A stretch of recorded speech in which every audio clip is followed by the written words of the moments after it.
Alright everyone, it's time for another garden update. Things are really looking up, trust me. We have the first, and probably only, snowdrop lily here. Lots and lots of chamomile everywhere, perennials everywhere. These are these little, I think it's a vinca vine or something like that, I'm not exactly sure. There are chamomile coming up everywhere. Some of them will have to be destroyed, like there's not enough room for all of them. And then there are these. Now this looks very similar to chamomile, but it's actually not. It's actually a pestilent weed. Just rip it out and remove it, destroy it forever. Yes. Anyway, this area has now been cow shitted. There's like clumps of cow shit that need to go back in. And lots of catnip, and the cats enjoy that obviously. But I added the last bag of it. I actually thought I needed 2, but I only needed 1. And so I got a head start on this bed here. And you can see the contrast. Yeah, it looks a little bit different. And all the chamomile in here, everything green in here practically is chamomile.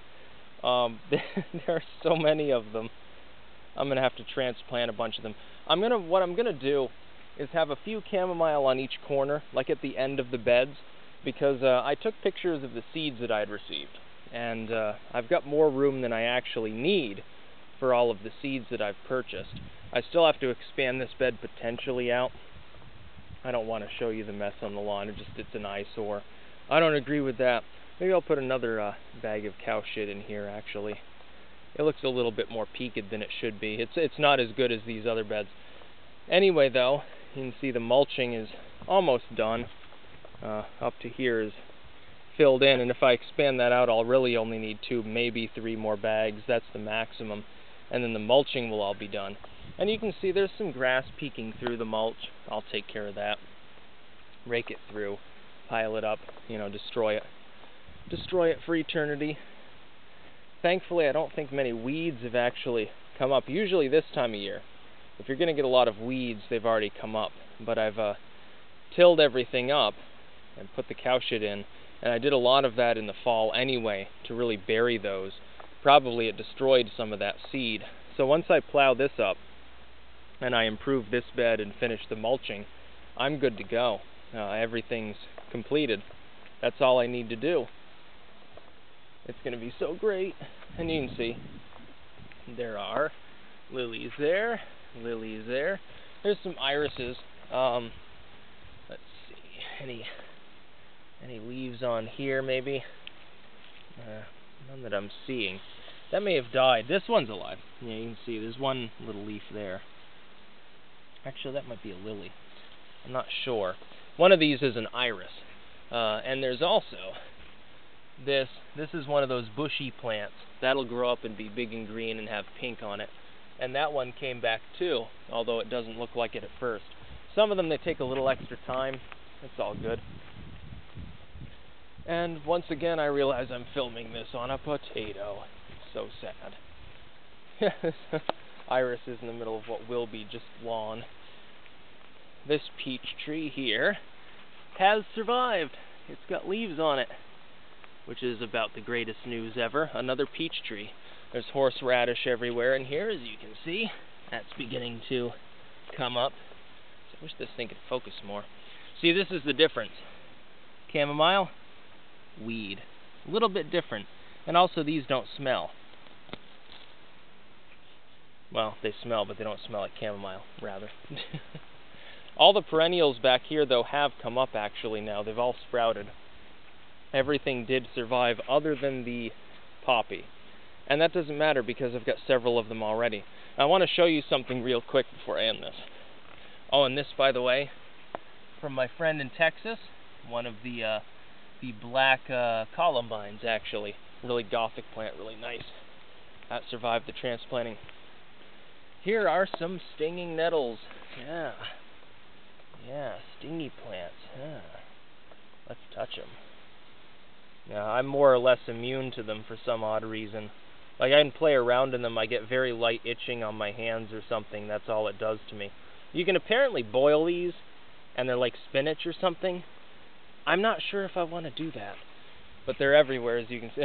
One reason to put the mulch in. There's stinging nettles literally everywhere through here. They've spread out further and further. there's really nothing you can do about them. This whole area is nothing but stinging nettles underneath the berry bushes, along with some of the ferns and stuff. It's just crazy. You can see, this looks so much better. I mean, that's perfect compared to what it used to look like. It used to be little more than some logs and then, you know, the compost pile and some horseradish. Now it's its own bed, and it can still have the compost in it. Still have to turn this shit.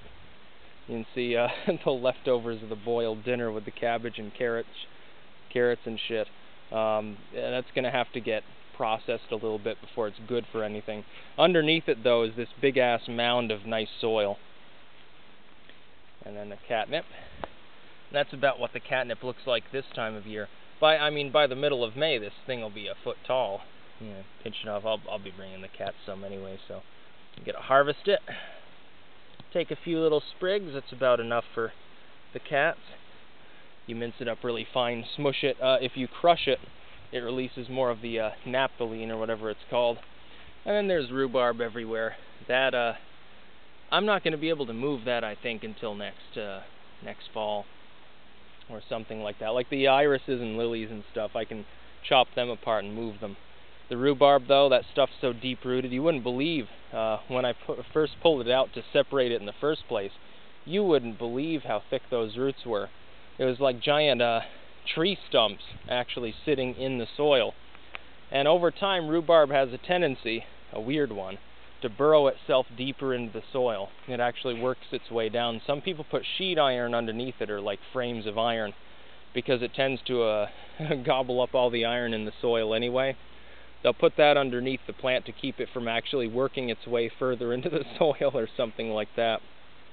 But I tell you, this garden this year is going to be legendary. It's going to be the greatest, and it's probably going to be the last garden I have in New England, by the way. I'll update you on that in the future. Yeah, let's just say I'm getting tired of the cold climate up here. I want to be able to garden more than 4 months out of the year. I'd rather garden for 6 months out of the year. I think there are ways to do this. Yeah. Anywhere I go, though, trust me, I'm replicating something like this. Look how good that looks. Jesus. That's about all. Peace out.